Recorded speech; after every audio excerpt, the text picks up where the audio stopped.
All right, so let's get into the rack gear. We've got some new stuff back here now. So we got these nice side table racks that Tony Brett also made for me. Nice matching wood and everything.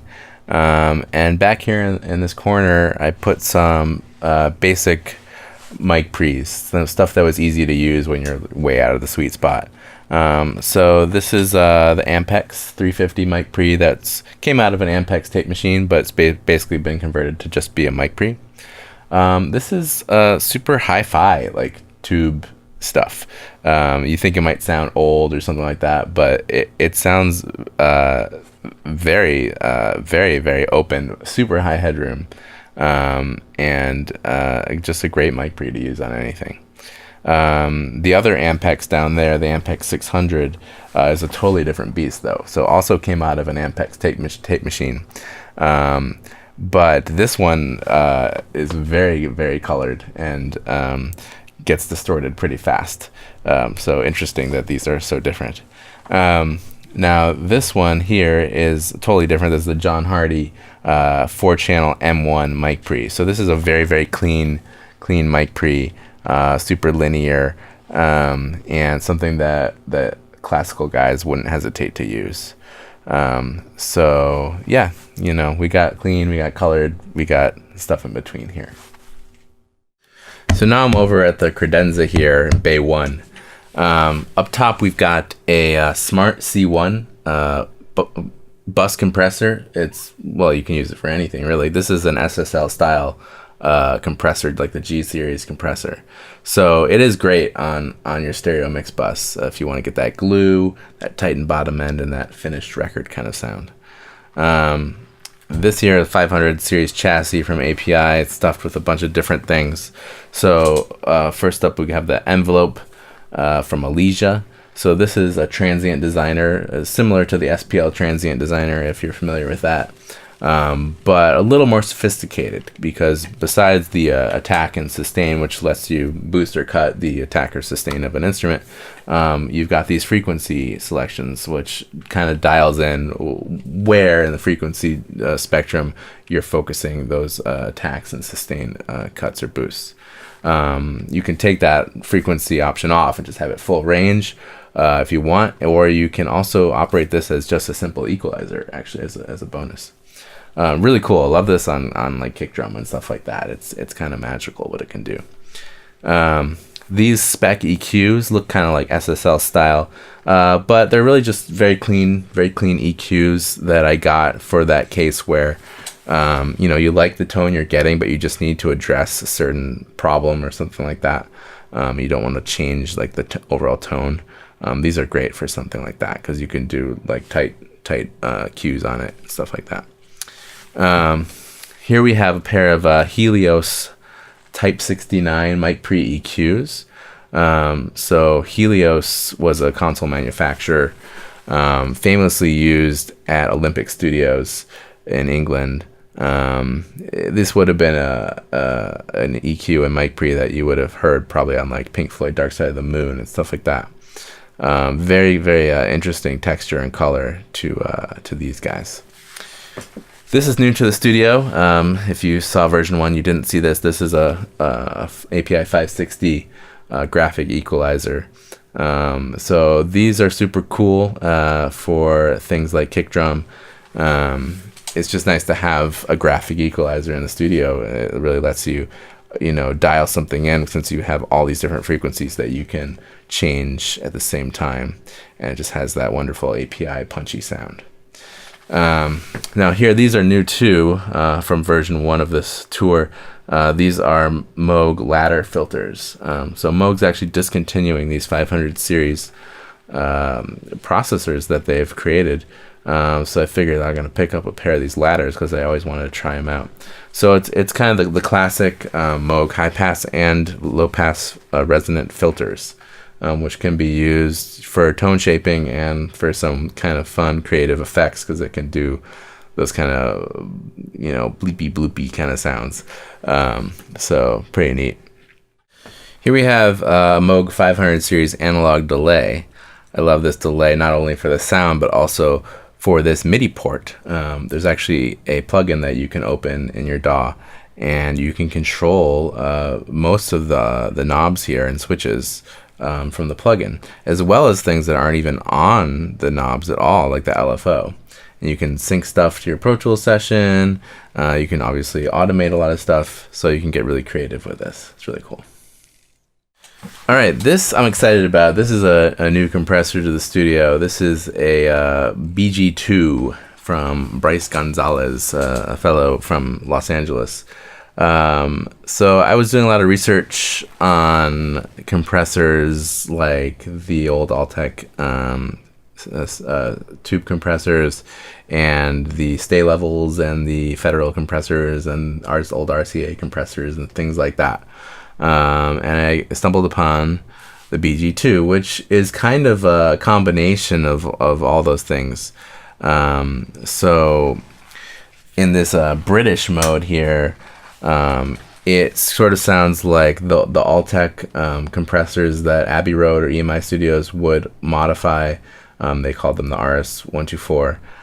So it kind of does that thing.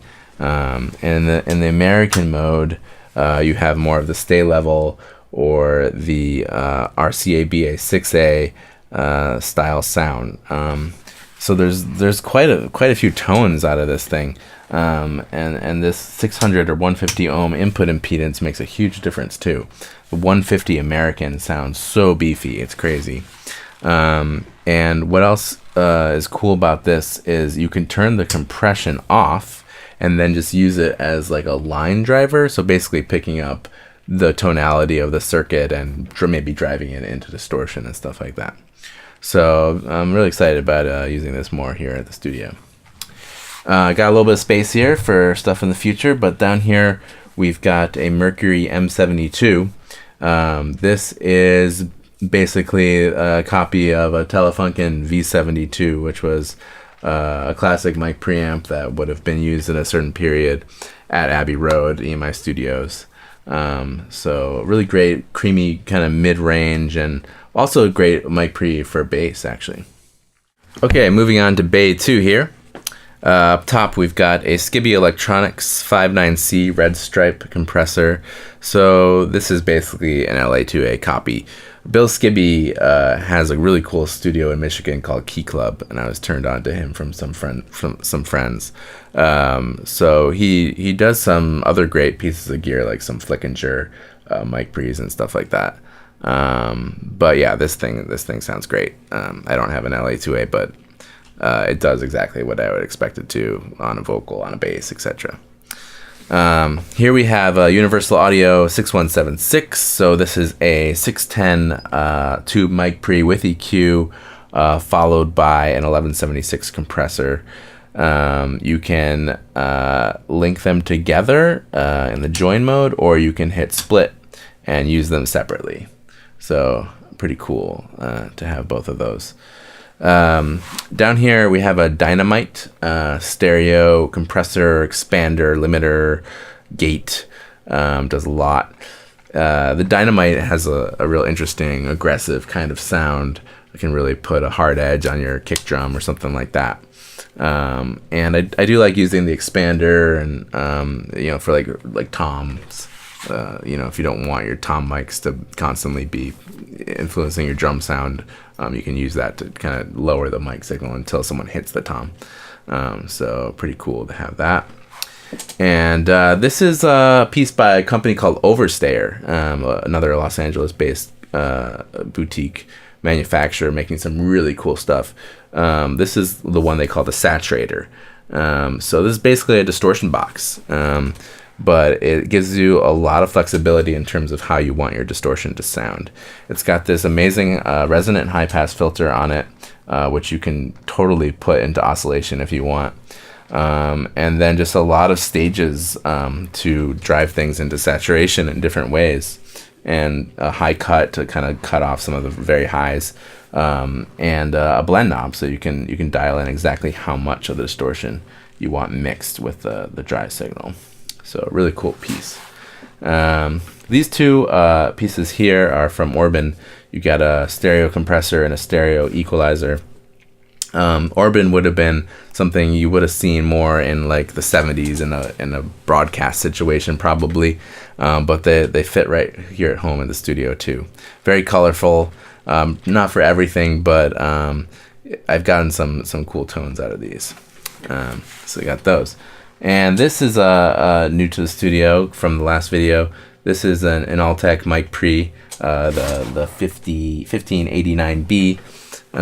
This is actually a 2-in 1-out mic pre, but so it has a little mixer inside, but I'm just using one channel of it. So it's just a regular mic pre. Solid state, pretty grimy right away. It doesn't really have a clean tone, I don't think. So they're probably cool for a distorted vocal or like a saturated snare drum or something like that. Down here we have a Yamaha E1010 analog delay. So this was probably designed more for a guitar rig, to be honest, but it's a cool studio piece as well. It's got an EQ on it. It's got the delay times with this push button and with the delay knob here. And you got your feedback and your mix knob, and actually this very, very interesting frequency modulation section that can get pretty crazy. Here we are at Bay 3 here of the credenza. Besides our trusty Furman voltage regulator that's providing clean power to everything, we've got our DBX 160X up top. So, you know, pretty classic compressor, great on vocals or bass, pretty flexible. It's got that nice over easy compression that DBX does. Followed down from there is the Pultec reissues. Got a pair of those. These are the EQM 1S3 mastering version. So they're all stepped attenuators, which is nice for recall and so forth. So yeah, these are the reissues of the Pultec. The guy named Steve Jackson acquired the Pultec name after befriending the original owner and proving that he could do a true recreation of the Pultec. Steve Jackson's a material scientist. So if he could not source an original component, he actually did a study of the original component and recreated it. So for all intents and purposes, this is exactly what you would have gotten back in the day if you had bought a Pultec, and they sound amazing.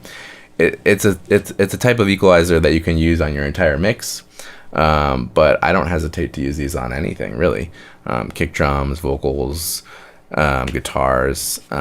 They just sound so sweet and so musical, and you can't really get a bad sound out of them. So those are amazing to have. Down here we've got 4-channel API mic pre, the 3124 Plus. So you know, we got a lot of great mic pre's in the studio. Obviously now 32 channels worth of Neve, but some people really like API sound, and because they're awesome. And great on drums. So you know, if you're doing drums here, you can do, you know, kick snare and overheads or something like that. But also sounds great on lots of other things, vocals and so forth. Has that, you know, classic American punchy, aggressive sound that API is known for. This here is a Demeter real reverb. So it's a spring reverb, actually, 2 channels. First channel has a short decay, second channel has a long decay. You can still use them together as a stereo thing too. It works pretty well. But yeah, very smooth, very nice sounding spring. Down here we've got the original DBX 160, so not the 160X, but just the 160 with the VU meter. So a classic. This was bought through Vintage King, so it was reissued. It was gone through and brought back up to original specs. So great on, you know, a little tap on your kick, a little tap on your snare, a little bass, you know, something like that. Here is Universal Audio's reissue of their famous LA3A. So very similar to the LA2A, but solid state instead of tube. But you know, you would use it on probably similar sources. So great compressor, opto. Here we have a Chandler Limited Germanium mic preamp. So what's interesting about this mic pre is it's got a variable feedback control. So feedback is a technique used in a lot of circuit designs to stabilize the amplifiers and kind of control the total harmonic distortion. But it's unusual to have a way to adjust that, so you can get some different tones out of this thing with this. It's also got this thick knob, which really does thicken things up. So it's a great mic pre for something like electric guitar lead. I just love the way the germanium transistors kind of create this very creamy mid-range. So love that. Down here at the bottom is another spring reverb. This is from a company called Mic Mix. It's called the Master Room, and I love this one. It's got an EQ on both channels that you can control separately, and the blend knob and mono chamber drive option if you're doing mono into it, as well as mono chamber return. Just another very smooth, almost plate-like spring reverb. All right, moving on to bay number 4 here. Up top, we've got a Neve 33609 stereo compressor limiter, a classic compressor. It just has that wonderful Neve sound. I love this on drum bus and sometimes on the entire mix. Just adds that special thing that Neve does. Below it is another stereo compressor, another classic. This is called the Compex, and this is a reissue. So this one's pretty, complicated. There's a lot of ins and outs. It has an expander gate and a limiter on it and stuff like that. But this is a great one for drums and guitars and stuff like that. It's famous for being part of the sound of like When the Levee Breaks, the famous Led Zeppelin song. So a really cool compressor. This, of course, here is the ubiquitous distressor from Empirical Labs, a modern studio staple. Can't really say a bad thing about it. It's probably the most versatile compressor ever designed. You can go from super subtle, just tiny little bits of compression, to smashing things. Really should get another one of these, I think. Here we have Purple Audio, the MC77. This is their 1176 copy of a particular variant. This is quite aggressive sounding, great for a rock vocal, a snare drum, something like that. It can do all in, which is super cool. So that's nice to have. Down here, this is new to the studio since the last video we did. This is a Furman RV1 spring reverb. So yes, Furman didn't just make power conditioners. They made some audio stuff too. So totally different spring than the other springs. This one's much more boingy, much more slappy, and great for like reggae dub stuff or what have you. Now here, this is a radial workhorse power strip. So this houses 3 500 series units, and I happen to outfit it with 3 different radials. We've got the phase cue first. This is a phase shifting device. I like to use it on like, for instance, when you're recording bass and you've got the DI and you've got the mic, and there's a phase difference there because the DI is recorded, like at the speed of light, basically, and the mic is recorded at the speed of sound. So there's a little shift there. So you could put the phase cue on the DI, and then by ear you can kind of blend it in with the mic, and maybe inside and outside kick drum, similar kind of thing.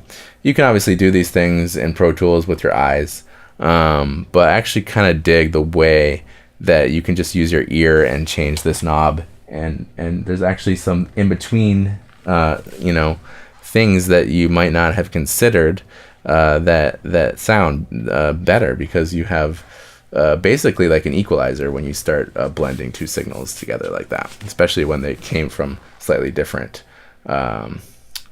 components, 2 different mics, or a DI versus a mic. They're going to sound different. They're going to have different frequency components. So the way that they blend together is quite interesting when you start messing with this.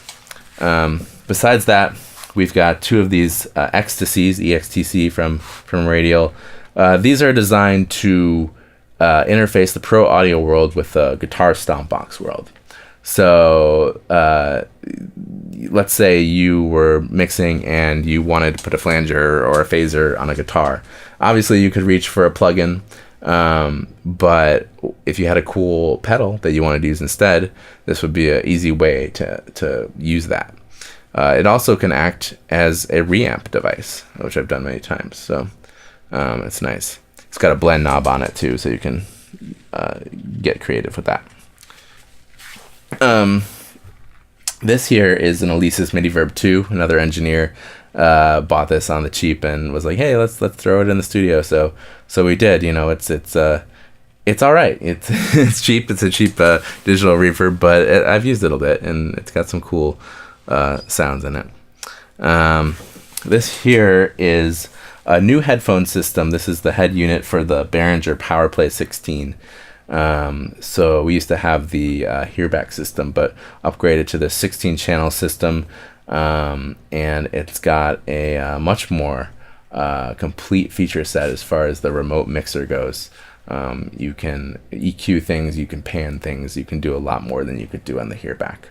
So that's cool, and this is just a way to route those signals to different headphone ports in the studio. Okay, we're over here in Bay 5. Now this is where we have the patch bays now. If you watched the original version of the video, we had the patch bays in the desk next to the Toft. But now with the Genesis and the center section that we did, there just wasn't room for having the patch bays there. So I did a big rewiring of the studio. It took a week and a half of hard work, and we brought the patch bays over here. Actually had to add 2 more patch bays because there's just more ins and outs and everything. So yeah, it's great to have the, you know, a really professionally designed tiny telephone patch bay system. It lets you connect any piece of gear to any other piece of gear. And there's basically unlimited possibilities of how you can route things in the studio with these. Here we have some more 500 series stuff. This is a purple Sweet 10 chassis with some room to grow here, as you can see. But right now we've got a pair of Animod AM660s installed in the first 2 slots. The Animod is a pretty unique thing. So what they've done here is just like how plug-in manufacturers model a piece of vintage gear and model the behavior and then put it in a digital kind of version of that. Animod took a similar approach. They did a modeling of the classic Fairchild compressor, the 660s, and instead of using the big tubes and transformers that would have been required, and all the expense and all the heat and all the space needed for those things, they used some different analog components that basically had the same behavior as those circuits. So a very interesting and unique way of approaching a circuit design. So yeah, these are really cool, you know, for vocal, for bass, for guitars, a very vibey kind of sound. Next to it is a Dur-Esser from Empirical Labs, the same company that does the Distressor. So this is their de-esser. And obviously you can do de-essing, you know, in the box. But sometimes it's nice to just get it right at the beginning if you're having an S problem and you don't want to mess around. You can just dial this thing in. So a really great de-esser. Down here, a little more 500 series to go through here. So we've got the Shadow Hills Mono Gamma. What's cool about this is it has 2 different transformer options in it. You've got steel or nickel, and then you can also do discrete, which is no transformer. So 3 pretty distinct sounds. The nickel's like super beefy, the nickel's much brighter. I'm sorry, the steel is much brighter. A really cool mic pre. Next to the Mono Gamma are the standard audio level ores.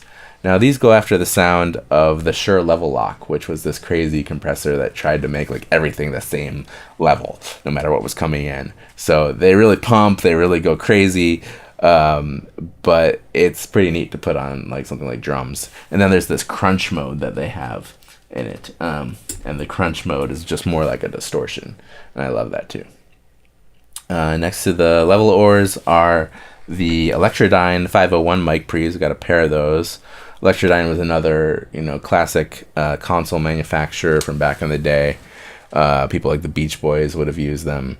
Another very full, nice sounding mic pre, good complement to the Neve sound, the API sound, etc. Somewhere in between, And then there's this TG2 mic pre from Chandler Limited. So this is a mic pre that has the same circuit that would have been in some of the desks at Abbey Road. So that Beatles kind of thing. And yeah, this thing's amazing. It just has this incredible way that you can push it just to the edge of sounding terrible and just bring it back and just a little bit. And an electric guitar, for instance, will just sound so incredible. So yeah, that's all the gear here. One other digital reverb we have at the studio is this funky Roland R880. This is the little remote box for it. So it looks very 80s because it is.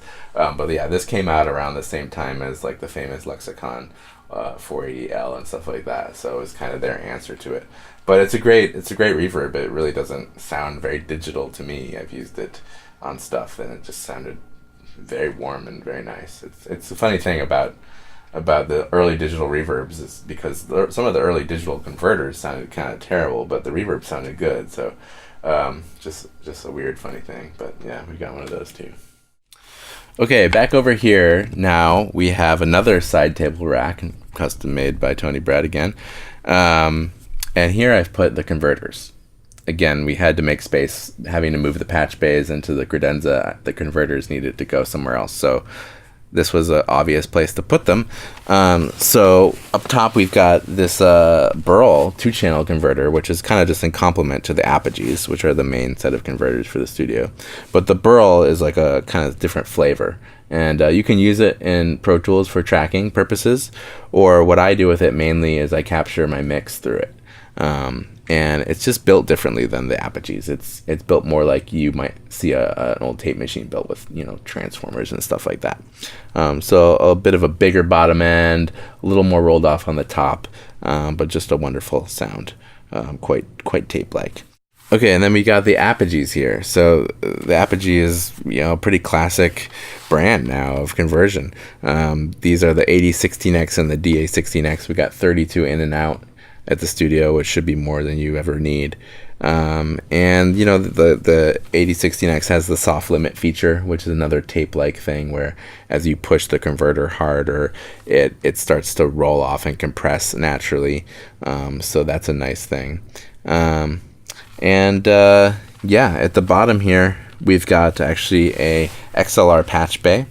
This is a place where a visiting engineer can connect up their own gear. There's got 8 in and 8 out. So and these are on combo jacks. So whether it's quarter inch or TRS, whether it's XLR or TRS, it doesn't matter. And yeah, just an easy way. These will show up now at the Tiny Telephone patch bay if you plug into them. So before we leave the control room, I just wanted to show you guys a couple of really nice DIs that we have at the studio. First off is the Ready tube direct box. This is a pretty simple device, just got a level knob on it, but yeah, it sounds really great. And there's another tube direct box from a company called Tonecraft. This is the 363, actually a local San Diego company. This one's awesome because, well, it's got an input gain and an output gain, so you can drive it hard but then pull the level back if you need to. And in fact, you can pull this knob out and get even more gain. And then you also have got Baxendale EQ on here. Just simple treble and bass EQ, but some really nice frequencies selected for that. It also actually has 2 independent outputs, which is cool because I like to record bass just like the direct bass and then like a compressed version. So that gives you an easy way to like send one straight in and one through a compressor.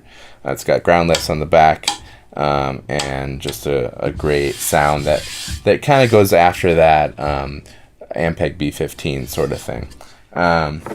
But these work great, not just on bass, but on synths too, of course. With the Tonecraft, there's this BoostMate product that they also sell, which is basically lets you use this as a mic pre. So you plug a mic in here, and it boosts up the gain a little bit before it comes in here, and it sets the impedance correctly and everything. So it sounds really great. I've used it on kick drum, used it on vocals. So just a cool thing to be able to do.